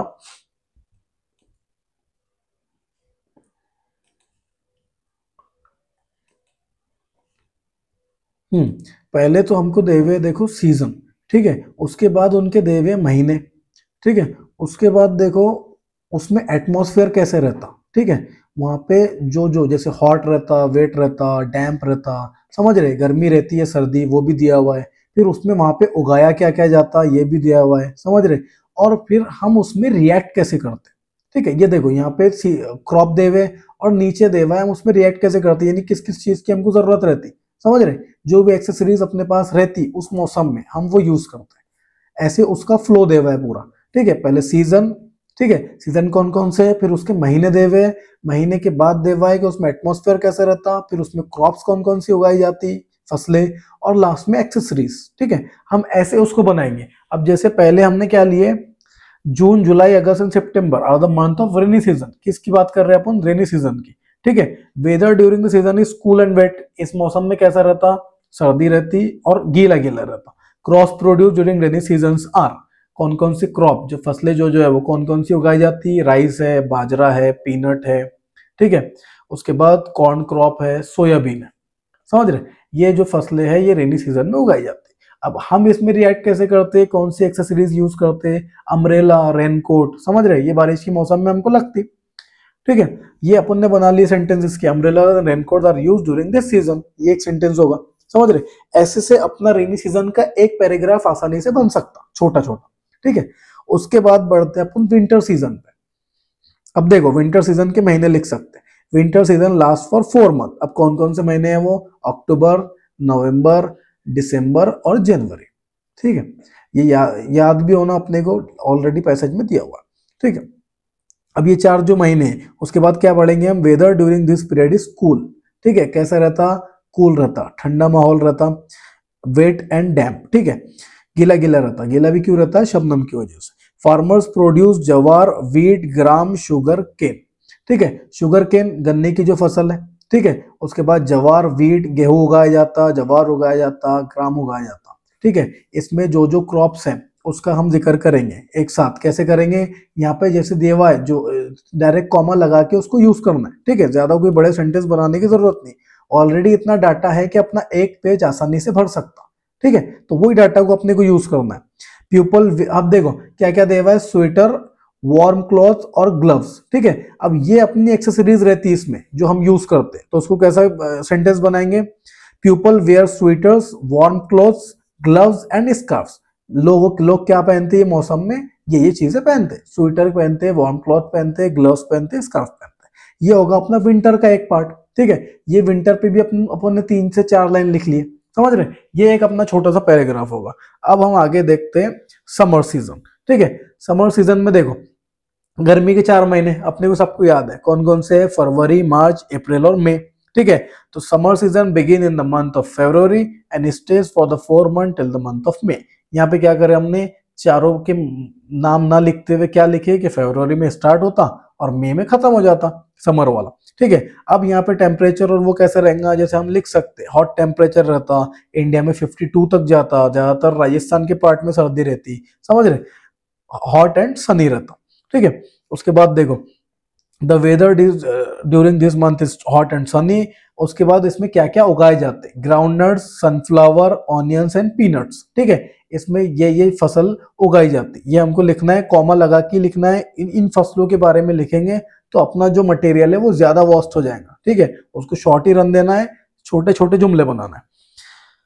Grown during summer season, generally white cloth, caps and sunglasses are worn by people. इसमें लोग क्या क्या पहनते, कैप्स पहनते, सनग्लासेस पहनते, व्हाइट क्लॉथ पहनते, सनस्क्रीन लगाते, सारी चीजें करते हैं, ये अपने को लिखना है। ठीक है, कि भाई लोग ये एक्सेसरीज इसमें यूज करते हैं। लास्ट में Indians accommodate to every new season in India. ठीक है, इंडियंस इतने कैपेबल है कि वो अडेप्टेबल हो जाते हर मौसम के साथ, समझ रहे। जब समर रहता हम क्या करते, सनग्लासेस, व्हाइट क्लोथ्स पहनते। ठीक है, जैसे विंटर आते जाता हम जो है विंटर में क्या करते, हम मोटे कपड़े पहनते। ठीक है, बारिश में हम रेनकोट और अम्ब्रेला का यूज करते। तो हमको जनरली रह के अडेप्टेबिलिटी आ गई, ठीक है। लेकिन इसमें भी तुम देखेंगे कि क्लाइमेट चेंज की वजह से अब ज्यादातर गर्मी रह रही, ठीक है। समर के जो महीने हैं वो अक्सर बढ़ते जा रहे, समझ रहे। जैसे जनवरी से गर्मी चालू हो जा रही और जून और जुलाई तक टिक रही, समझ रहे।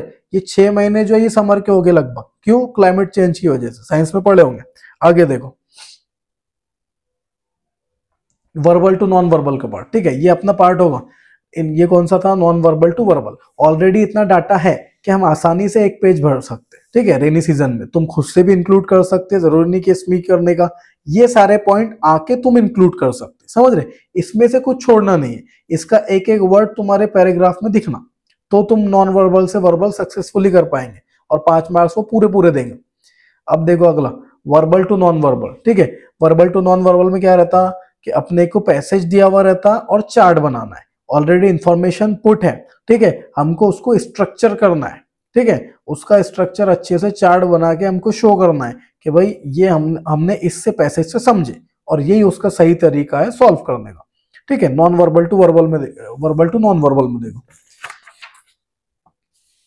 क्या कर सकते हैं, 3 कॉलम बना सकते हैं, ठीक है। 3 कॉलम, उसमें पहले कॉलम में लिखने का नेम ऑफ चंद्रयान, ठीक है। उसके बाद लिखने का दूसरे कॉलम में डेट ऑफ लॉन्चिंग और लास्ट में लिखना है ऑब्जेक्टिव ऑफ मिशन, कि मिशन का मकसद क्या था। पहले में क्या लिखना है कि चंद्रयान का नाम क्या था, ठीक है। फिर वो दूसरे कॉलम में क्या क्या आएगा कि उसकी लॉन्च डेट क्या थी, ठीक है। और तीसरे में लिखेंगे अपन के ऑब्जेक्टिव क्या था, समझ रहे। उसको भेजने का ऑब्जेक्टिव क्या क्या था, मतलब क्या कि इसरो उससे क्या क्या चाहता था, समझ रहे। इसरो का मकसद क्या था उसको भेजने के लिए, हम कौन सी इंफॉर्मेशन उससे कैप्चर करना चाहते थे, ठीक है। जैसे चंद्रयान 1 लॉन्च कब हुआ? अक्टूबर 22, 2008, उसमें दिया हुआ है, देखो चंद्रयान 1 है और अक्टूबर 22, 2008 वहां पे दिया हुआ है, ठीक है। उसके ऑब्जेक्टिव्स क्या क्या है? To study the chemical, mineralogical and photogeological mapping of the moon, ठीक है। To find out water on the moon. देखो हमने चंद्रयान 1 जो भेजे वो किस गोल के साथ भेजे? Chemical, mineralogical and photogeological mapping of the moon, ठीक है। उसका हमको फोटो निकालने थे मून के, ठीक है। मिनरोलॉजिकल, वहां पे कौन कौन से मिनरल पाए जाते, ठीक है, कौन कौन से केमिकल पाए जाते, ये मालूम करने के लिए हमने चंद्रयान 1 भेजे। इन एडिशन, और उसके साथ एक एडिशनल गोल क्या था? Find out water on the moon, कि वाटर पाया जाता है या नहीं मून पे, ठीक है। क्यों? क्योंकि जहां पे वाटर रहेगा वहां पे लाइफ एग्जिस्ट करती, समझ रहे। वहां पे लाइफ एग्जिस्ट कर सकती, या फिर ये प्रेडिक्शन लगाया जाता या ये अंदाजा लगाया जाता कि लाइफ एग्जिस्ट करती होंगी, ठीक है। तो ये उसके 2 मकसद देख लिए हमने, केमिकल, मिनरोलॉजिकल, फोटोलॉजिकल मैपिंग, ये लिखना है, और find out water on the moon, then to perform high resolution remote sensing of the moon surface, ये तो एक्स्ट्रा का पार्ट होगा। अब देखो चंद्रयान 2, चंद्रयान 2 पे अपने को नेम ऑफ द चंद्रयान में चंद्रयान 2 लिखेंगे, ठीक है। डेट ऑफ लॉन्चिंग क्या है उसकी? 22 जुलाई 2019, ठीक है, ये हम लिखेंगे डेट ऑफ लॉन्चिंग में, ठीक है। अब उसके ऑब्जेक्टिव देखो, to demonstrate the ability to soft land and operate a robotic rover on the lunar surface, ठीक है। लूनार सरफेस पे अपने को रोबोटिक रोवर अपना उतारना था, ठीक है। ये पहला पॉइंट था, सबसे मेन पॉइंट था, ठीक है, कि हमारी इसरो के पास इतनी एबिलिटी है कि वो डिमॉन्स्ट्रेट कर सके क्या, कि रोबोटिक रोवर लूनार सरफेस पे उतारना, समझ रहे। दूसरा point, to study the lunar topography, topography क्या रहती है? वहां की जमीन to study the lunar topography, ठीक है। टोपोग्राफी, वहां की जमीन कैसी है उसको स्टडी करना, ठीक है। उसके बाद मिनरोलॉजी, वहां भी जो जो मिनरल पाए जाते हैं वो मालूम करना। एलिमेंटल अबंडेंस, वहां पे जो एलिमेंट है, जैसे तुम साइंस में पढ़ते पीरियोडिक टेबल में क्या है? सारे एलिमेंट है, ठीक है। तो एलिमेंटल अबंडेंस मतलब कितनी भारी मिकदार में वहां पे एलिमेंट पाए जाते हैं, कहां पे? मून पे। And the lunar surface, lunar ecosphere, ठीक है। लूनार का इकोस्फीयर मालूम करने के वास्ते हमने उसको भेजे थे, किसको? चंद्रयान 2 को। हाँ, और एक उसका मकसद, एडिशनल मकसद क्या था? देखो, टू फाइंड चंद्रयान 1, ठीक है। चंद्रयान 1 को भी फाइंड करना उसका मकसद था चंद्रयान 2 का, ठीक है। ये भी अपन ऐड करेंगे। उसके बाद आते हैं अपन चंद्रयान 3 पे। देखो चंद्रयान 3 कहाँ पे? नीचे देखेंगे। हाँ देखो चंद्रयान 3, उसका चंद्रयान 3 का पहले नाम लिखेंगे हम, ठीक है, कि Chandrayaan 3 name of the Chandrayaan में आएगा, ठीक है। उसके बाद उसकी लिखेंगे हम लॉन्च डेट, कौन सी है डेट? जुलाई 14, 2023। अब हम उसके ऑब्जेक्टिव लिखेंगे, ऑब्जेक्टिव मतलब उसके मकसद, ठीक है। To land safely on the surface of the moon, पहला मकसद क्या था? कि मून के सरफेस पे हिफाजत से उतरना, ठीक है, to land safely on the surface, ठीक है, सरफेस पे हिफाजत से उतरना चंद्रयान 3 ने, to demonstrate rover operation and to perform scientific experiments on site, वहां पे उतर के डिमॉन्स्ट्रेट करना रोवर ऑपरेशन, ठीक है, जो जो मकसद के वास्ते भेजा गया उसने अपने को उसका वीडियो कैप्चरिंग करके भेजना, समझ रहे, ये उसका मकसद था, to perform scientific experiment on site, experiment scientific experiment वहां पे करना, और इसमें चंद्रयान 3 में हम सक्सेसफुली कामयाब हुए, समझ रहे। ये इसमें देखो अब ये अपना क्या था, वर्बल टू नॉन वर्बल, ठीक है, इसमें 3 कॉलम बनाने के, name of Chandrayaan, date of launching, ठीक है, और ऑब्जेक्टिव ऑफ मिशन, ये 3 पार्ट अपने को लिखना है, 3-3 हर एक के ऑब्जेक्टिव दिए हुए, ठीक है। यहाँ पे ये चंद्रयान, यहाँ पे चंद्रयान के ऑब्जेक्टिव एक एक करके 3-3 करके हम लिखेंगे, समझ रहे। उसकी मार्किंग स्कीम देख लो, टाइटल अगर देंगे तो 1 मार्क, ठीक है, ऑल पॉइंट्स अगर कवर होंगे, इस वजह से बोला मैंने कि जो भी एक एक वर्ड दिया हुआ है तुम्हारा सारा यूटिलाइज होना, ठीक है, उसके ऑल पॉइंट कवर करने के 2 मार्क्स है। उसके बाद अप्रोप्रिएट ग्राफिक, ठीक है, स्ट्रक्चर अगर अच्छे से बनाए, 3 कॉलम बना के अच्छे से लिखे तो उसका 1 मार्क है, ठीक है, और ओवरऑल प्रेजेंटेशन, ठीक है, तुम्हारा जो जो लैंग्वेज का पार्ट है, ठीक है, अगर उसमें स्किलफुली तुमने पुट करे तो तुमको ओवरऑल प्रेजेंटेशन का भी 1 मार्क मिलेगा, ऐसे तुम्हारे टोटल हो जाएंगे 5 मार्क्स।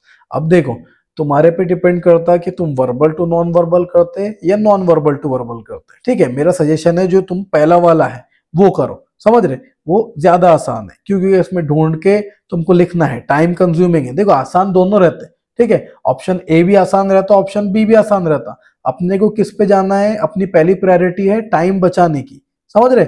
हमको 160-180 मिनट में पेपर पूरा सॉल्व करना है, और 180 मिनट से ज्यादा पिछले वीडियो में बताया कि 170 में ही करना है, 10 मिनट आखिरी में हम रीचेक करेंगे, समझ रहे। रीचेक से क्या होता, रीचेक से अपनी सिली मिस्टेक आइडेंटिफाई होती, समझ रहे, तो वो सिली मिस्टेक अपनी 5 से 6 मार्क्स आसानी से बचा सकती कि हमने खाली जगह में कुछ और तो नहीं लिख दिए, समझ रहे। तो ये रीचेकिंग के लिए 10 मिनट हमको छोड़ना ही छोड़ना है लास्ट में। अगला देखो, एक्सपांड द थीम, ठीक है, यहाँ पे आता अपना न्यूज रिपोर्ट का पार्ट। अब देखो न्यूज रिपोर्ट हम वैसे भी कॉमन टेस्ट में कर चुके हैं, समझ रहे।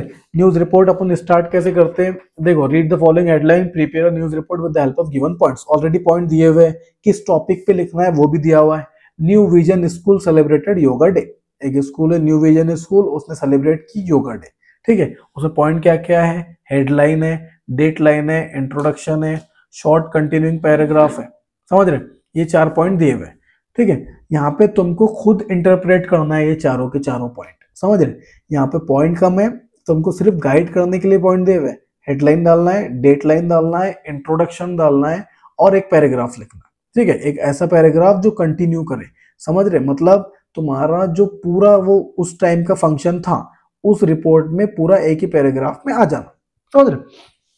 अब देखो इसकी हेडलाइन क्या लिखेंगे, new vision school celebrated yoga day, इससे स्टार्ट करेंगे, ठीक है। अब उसमें देखो न्यू विजन स्कूल जून 20, हाँ देखो अब जैसे मिसाल के तौर पे नीचे दिया हुआ है, देखो new vision school celebrated yoga day, ठीक है, ये पॉइंट हमने देखे थे, हेडलाइन, डेटलाइन, इंट्रोडक्शन और शॉर्ट कंटिन्यूइंग पैराग्राफ, ठीक है। अब देखो चौथा पॉइंट जो है शॉर्ट कंटिन्यूइंग पैराग्राफ, मतलब पैराग्राफ ने कंटिन्यू करना, तुम्हारा रिपोर्ट जो है पूरा एक पैराग्राफ में आ जाना, समझ रहे, एक पैराग्राफ में तुम्हारी पूरी रिपोर्ट आ जाना कि उस वक्त उस दिन क्या क्या हुआ था, समझ रहे। अब देखो headline, new vision school celebrated yoga day, ये तो अपनी हेडलाइन ऑलरेडी दी हुई है, ठीक है। अब जून 22 अपन ने वो भी डाल दिया डेट, देख रहे, June 22, the student and teachers celebrated yoga day, new vision school celebrated with great enthusiasm, ठीक है। हम क्या लिखेंगे कि भाई एकदम जज्बात के साथ न्यू विजन स्कूल ने सेलिब्रेट करी, एंथुसिज्म, ठीक है, ये जो वर्ड है इसका मतलब क्या है, एकदम जज्बात के साथ, ठीक है। दे all had gathered in the school, वो सब एक जगह जमा हुए थे, हॉल एट 7 AM। अब देखो यहाँ पे भी तुम्हारा जो टेंस है, ठीक है, वो मैटर करता है कि तुम उसको वाकई जो प्रेजेंट परफेक्ट, प्रेजेंट, फ्यूचर और पास्ट टेंस का सेंस है या नहीं है। अब तुम जब भी रिपोर्ट लिखेंगे तुम कौन से टेंस में लिखेंगे, पास्ट टेंस में लिखेंगे, समझ रहे, क्यों, क्योंकि बात हो गई, हमेशा जो बात हो जाती वो टेंस कौन सा यूज करेंगे हम, पास्ट टेंस। अगर तुम्हारी राइटिंग में यहाँ ये वर्ड दिखे कि I am doing, we are doing या वी हैव डन, समझ रहे, ये सब तुम्हारे प्रेजेंट के को शो करेंगे। अब तुमको लिखना रिपोर्ट है और तुम्हारे जो सेंटेंस बने हुए प्रेजेंट टेंस में, तो इसमें तुम्हारे मार्क्स 2 से 3 मार्क्स तो इस पे कट जाते हैं कि तुमको टेंस का कोई सेंस ही नहीं है, समझ रहे। तो रिपोर्ट कौन से टेंस में लिखेंगे, हमेशा पास्ट टेंस में। क्या वर्ड यूज करेंगे, वॉज, हैड, समझ रहे, ये वर्ड यूज करेंगे ना। फ्यूचर के करेंगे, फ्यूचर के विल, शॉल, ये भी नहीं दिखना, समझ रहे। और प्रेजेंट के अपने को do, does, am, is, are, ये भी नहीं दिखना, ठीक है। पास्ट टेंस के वॉज, हैड के अपन सेंटेंस बनाएंगे, ठीक है। सिंपल पास्ट के भी बनाएंगे, पास्ट परफेक्ट के भी बनाएंगे, पास्ट कंटिन्यूअस के भी बनाएंगे, ठीक है। अब देखो, they all had gathered in the school hall at 7 AM, ठीक है, वो सब लोग जमा हुए थे 7 बजे। The chief guest with the other Swami arrived at and all welcome him with great applause, ठीक है। अब चीफ गेस्ट आए थे और किसके साथ आए थे, स्वामी के साथ, ठीक है। अब देखो यहाँ पे योगा डे की बात हो रही, तो अक्सर प्रोबेबिलिटी क्या है कि योगा डे, अब तुमको कोई टीचर तो सिखाएगा नहीं, समझ रहे। तो इस वजह से यहाँ पे किसका जिक्र हुआ, किसको शो करे, स्वामी को, समझ रहे, कि स्वामी ने जो है तो हमको योगा सिखाए, ठीक है। विद ग्रेट अप्लॉज, तालियों के साथ स्वागत हुआ। It was an occasion to remember Vidyadhar Swami was stayed to enlighten the student by principal Joshi of new vision school. He requested Swami ji to explain the importance of yoga day. Principal ने रिक्वेस्ट करे स्वामी जी को कि भाई तुम योगा डे के इम्पोर्टेंस के बारे में बताओ कि इसको मनाना क्यों जरूरी है, हम इससे कैसे इंस्पायर हो सकते, कैसे इंकरेज हो सकते, ये स्वामी जी बताएंगे, ठीक है। elaborated the advantages of yoga asanas in detail, ठीक है। देखो अब स्वामी जी ने क्या बताया, he requested Swami ji to explain the importance of yoga day। अब स्वामी जी ने एडवांटेजेस बताना चालू करें कि योग आसन्स के एडवांटेज क्या क्या रहते हैं। In a holistic practice that include physical postures, breath control, meditation and ethical principle. अब इसमें मैटर क्या क्या करता, ठीक है। योगा में क्या मैटर करता कि तुम्हारा फिजिकल पोस्चर्स कैसा है, ठीक है। अगर तुम एकदम ही ढीले खड़े हुए हैं तो क्या तुम उस पोजीशन में योगा कर सकते क्या। ब्रीथ कंट्रोल, ठीक है, तुम्हारा सांसों पे पूरा कंट्रोल होना, समझ रहे। मेडिटेशन, मेडिटेशन मतलब 10 से 15 मिनट तुमने अपने दिमाग पे कंट्रोल रख के, ठीक है, अपनी बॉडी को फील करने होना। एथिकल प्रिंसिपल्स, ठीक है, तुम्हारे जो मॉरल वैल्यूज है तुमने उस पर गौर करने होना। Improve flexibility, strength, balance and posture, ठीक है, तुम्हारे अंदर फ्लेक्सिबिलिटी होना, मतलब ऐसा नहीं कि एक जगह बैठे तो बैठे ही रह जा रहे, समझ रहे, वो फ्लेक्सिबिलिटी अपनी बॉडी में होना। तो अक्सर क्या होता, हम झुकते और हमारी पीठ के में कुछ मसला आ जाता, समझ रहे, क्यों, क्योंकि हमारा मूवमेंट नहीं है। बॉडी जब तक एक्टिविटी नहीं करते रहेंगी, बॉडी का बेसिक जो मकसद है वो क्या है कि उसने एक्टिविटी करना, एक जगह नहीं बैठना, ठीक है। तो फ्लेक्सिबिलिटी अपने अंदर होना, वो कैसे आएंगी, स्वामी जी के मुताबिक वो फ्लेक्सिबिलिटी जो है योगा डे से, समझ रहे, योगा डे मनाने से, ये योगा करने से, ठीक है। Strength, balance, posture, enhance overall physical and mental wellbeing, ठीक है। दोनों चीजों पे स्वामी जी ने फोकस करे, ठीक है, फिजिकल एंड मेंटल वेलबींग, ठीक है। तुम एक्सरसाइज करेंगे, तुम्हारी माइंडसेट पे उसका फर्क पड़ेगा ही पड़ेगा। मिसाल के तौर पे अगर तुम रोजाना एक्सरसाइज करते तो तुम ऑलरेडी डिसिप्लिन हो जा रहे, समझ रहे।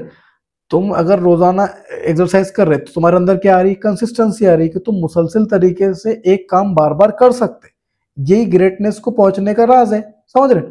Physical and mental wellbeing, yoga also reduces stress, anxiety and depression. ये जो योगा है, ठीक है, जो मेडिटेशन है, ये अपना क्या दूर करता, टेंशन दूर करता, एंजाइटी, हमारी परेशानी दूर करता, समझ रहे। Yoga encourages spiritual and personal growth, ठीक है, अपने अंदर ये रूहानी तरक्की लाता, समझ रहे, रूहानी तौर पे हम ग्रो होते जाते, समझ रहे। Then Swami ji perform some योगासन, ठीक है, स्वामी जी ने सिर्फ थ्योरी ही नहीं बताया बल्कि योगा करके भी बताया कि भाई योगासन ऐसे ऐसे करते, ठीक है, उन्होंने खुद करे। फॉर ऑल टू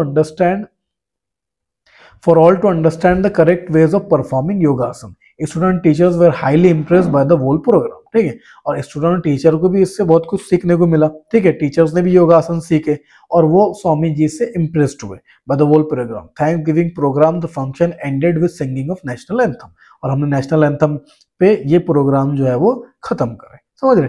ऐसा लिखना है, आसान है रिपोर्ट राइटिंग, ठीक है। योगा डे है तो उसमें स्वामी जी का जिक्र कर लेना, समझ रहे, या फिर कोई टीचर का भी कर सकते कि भाई फला फला टीचर को योगा आता था तो उनके जरिए हमारे प्रिंसिपल ने उनसे रिक्वेस्ट करा है कि योगा सिखाओ, फिर उसमें इंक्लूड करना कि योगा के फायदे क्या क्या है, समझ रहे। जैसे योगा क्या करता, स्ट्रेस, एंजाइटी एंड डिप्रेशन को दूर करता, अपने अंदर फ्लेक्सिबिलिटी लाता, एथिकल प्रिंसिपल जनरेट होते, ठीक है, फिजिकल पोस्चर पे गौर करता, ब्रीथ कंट्रोल हम सीखते उससे, ऐसे पॉइंट लिखना है, समझ रहे। ये हो जाएंगी अपनी रिपोर्ट। अगर तुमने अच्छे ग्रामर के साथ अच्छे पॉइंट इंक्लूड करके लिखे तो 5 नंबर आसानी से मिल जाता। आगे देखते हैं। देखो अगला B2 क्या है, डेवलपिंग ए स्टोरी। अब देखो स्टोरी अपने पे डिपेंड करती है कि अपन उसको किस तरफ मोड़ देते, समझ रहे। जैसे अपन ने कल भी देखे थे कि भाई अगर तुमको एक जरूरतमंद बच्चा मिला तो तुम क्या करेंगे, समझ रहे। अब एक जरूरतमंद बच्चा किसी को मिल रहा, अब कोई है जो वहां से गुजर ही जाएंगे डायरेक्ट बिना उसका कोई स्ट्रेस लिए हुए, ठीक है।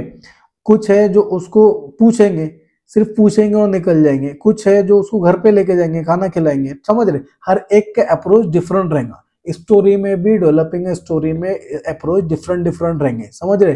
Develop a story with the help of given beginning. अब ये जो बिगिनिंग देवी है इससे हमको लिखना है कि स्पीच जो स्टोरी है वो किस तरफ मोड़ लेंगे, ठीक है। उसमें देखो Once I was alone at my home, my parents had gone to other village, ठीक है। जब मैं घर पे अकेला था, my parents had gone to other village, मेरे पेरेंट्स कहाँ गए हुए थे, दूसरे कोई विलेज में, देहात में गए हुए थे, ठीक है। had gone to other village कौन सा टेंस है, पास्ट टेंस है, समझ रहे। अपने को स्टोरी भी कहाँ लिखनी है, पास्ट टेंस में, समझ रहे कि ये स्टोरी हो चुकी, समझ रहे। स्टोरी पास्ट टेंस में लिखी जाती है अक्सर। अब देखो once I was alone at my home, my parents had gone to other village। अब उसके आगे कैसे बढ़ाएंगे, अब my parents had gone to other village, अब हमको लिखना पड़ेगा कि किस लिए गए थे। तो मिसाल के तौर पे to attending the wedding, to attending the wedding, कि क्यों गए थे, शादी अटेंड करने के लिए गए थे, समझ रहे।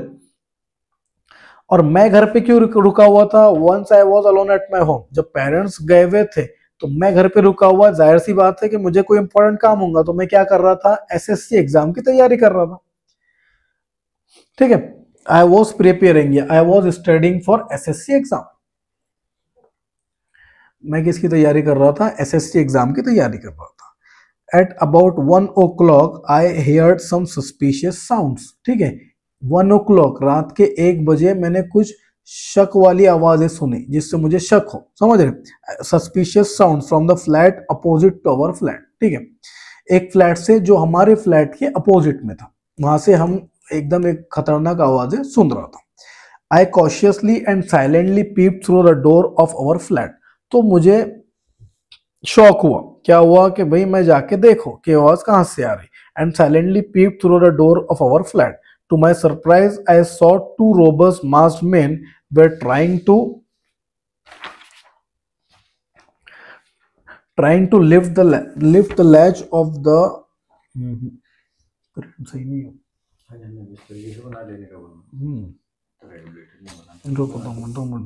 यहाँ का गैप आ जाएंगे ना अपने उसमें।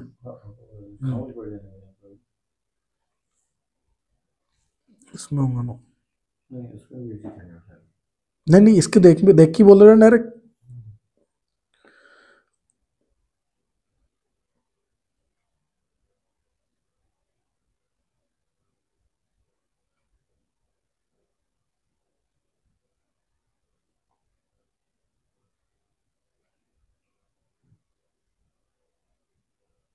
हाँ सर इसमें भी नहीं दिख रहा हो।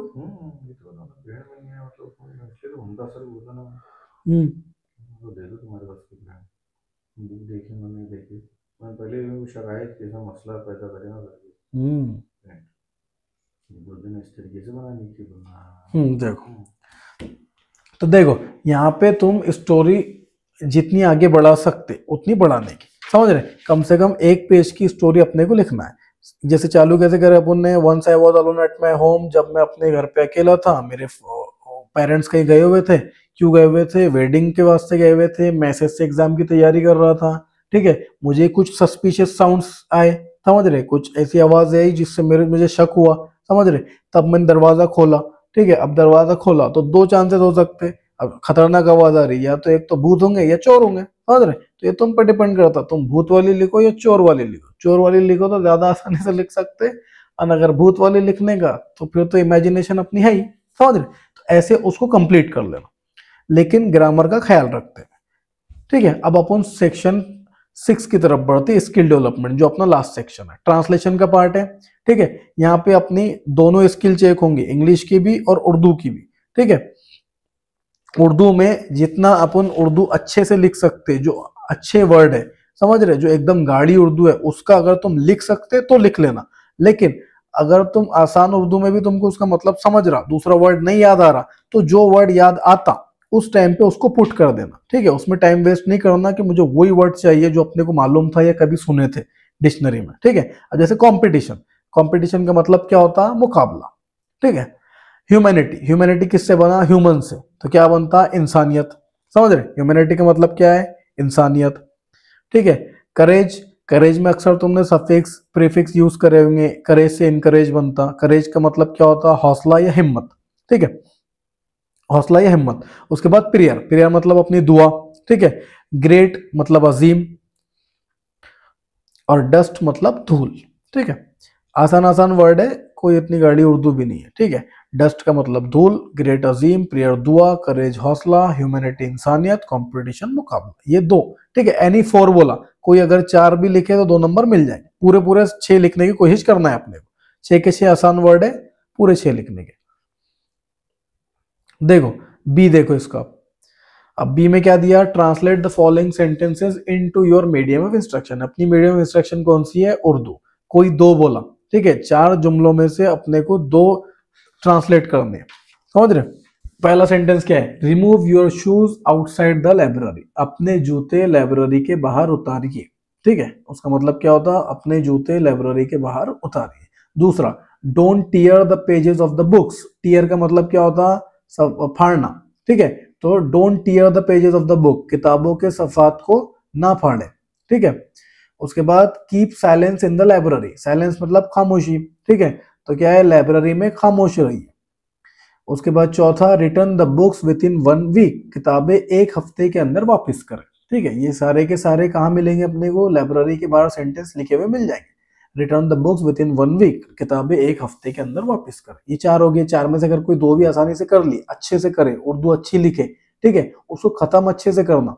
दूसरा, remove your shoes outside the library, don't tear the pages, सारे जो टेंस है वो टेंस याद रखते हुए करना, ठीक है, वो ना थे होंगे ये लिखते बैठेंगे। लास्ट देखो C, translate the following items proverbs into your medium of instruction, Urdu में करना है, दोनों आइटम्स और प्रोवर्ब्स दोनों में से कोई भी, ठीक है। 1 नंबर के वास्ते है, कोई एक ही करना है। अब हम दोनों करेंगे, देखो, a friend in need is a friend in deed, ये हम बचपन से सुनते आ रहे हैं, ठीक है। क्या मतलब है उसका, मुसीबत के वक्त काम आने वाला ही सच्चा दोस्त होता है, ठीक है। A friend in need, need मुसीबत, ठीक है, is a friend in deed, ठीक है, आखिर में वही सच्चा दोस्त होता है। इट टेक्स 2 टू quarrel, ताली एक हाथ से नहीं बजती, समझ रहे, ये कहावत हम पहले से सुनते आ रहे हैं। इट टेक्स 2 टू quarrel, ठीक है, quarrel मतलब झगड़ा होता, ठीक है। यहाँ पे उसका मतलब क्या हो रहा, हम जो अगर वर्ड टू वर्ड मतलब लेने बैठे तो हम उसका कुछ और ही मतलब निकालेंगे, समझ रहे। यहाँ वो आइडियम्स है, कहावतें हैं, इट टेक्स 2 टू quarrel, उसका मतलब ताली एक हाथ से नहीं बजती, समझ रहे। ये था अपना पूरा पेपर। अब ये पेपर तुम और भी पैटर्न अगर देखना चाहते तो 23 और 22 के देख लो, समझ रहे। वो 2-3 पेपर, सैंपल पेपर अगर तुम सॉल्व करेंगे तो तुम्हारा 20 से 30 नंबर उसमें ही समझ में आ जाएगा किस तरीके से रहता, ठीक है। वहां तुमको पेपर में याद आएगा कि भाई एग्जामिनर इस तरीके से सेट करता, तो तुम आसानी से उसको सॉल्व कर पाएंगे, समझ रहे। उसमें क्या होता है कि तुम्हारा ध्यान भटकता नहीं, फिर तुम एग्जामिनर के माइंड से चलते, समझ रहे। जब भी एग्जामिनर के माइंड से चलेंगे 80 में से 80 मिलने के चांसेस रहेंगे। अगर तुम खुद से और कुछ करना चाहेंगे तो तुम कहीं और भटक जाएंगे, समझ रहे। क्रिएटिविटी अक्सर पैसेज सीन वाले हो अनसीन वाले हो, उसमें क्रिएटिविटी लाने की नहीं, जो पैसेज में है वही लिखने का। क्रिएटिविटी कहाँ लाने की, तुम्हारे पर्सनल रिस्पॉन्स में, समझ रहे। तुम्हारे पर्सनल रिस्पॉन्स में झलकना है कि तुम्हारे अंदर नॉलेज है, क्रिएटिविटी है, इनोवेशन है, ये जो सारे आइडियाज थॉट्स है वो तुम्हारे पर्सनल रिस्पॉन्स में दिखना, राइटिंग स्किल्स में दिखना, समझ रहे। ऊपर का जो पार्ट है, passage, non passage, seen passage, unseen passage, poetry, इसमें क्रिएटिविटी को कोई जगह नहीं है, ठीक है। क्रिएटिविटी के वास्ते तुम्हारे पास नंबर कहाँ है, राइटिंग स्किल्स में है, वहां पे अपनी क्रिएटिविटी दिखाओ, समझ रहे। तो अच्छे से पेपर दो, आसान पेपर है, अच्छे से सॉल्व करो, ठीक है।